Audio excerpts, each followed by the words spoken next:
I am utilizing the Bit Integrations plugin to establish a connection between these two platforms. Let's go to Bit Integration Dashboard. Create integration. Search and select Everest Forms. Select a form. Next, search and select BuddyBoss.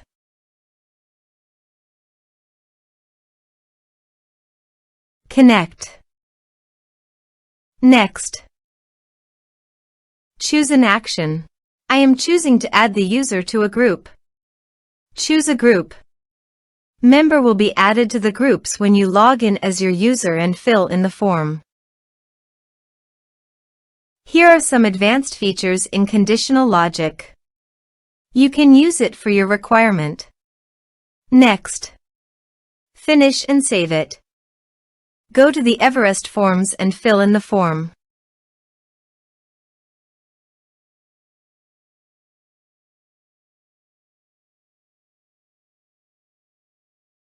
Submit it.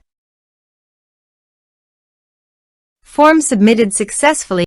Go to your BuddyBoss dashboard and navigate to Groups. View.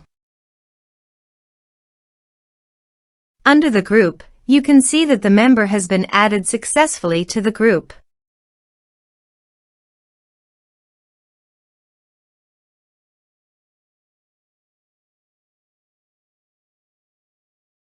Thanks for watching.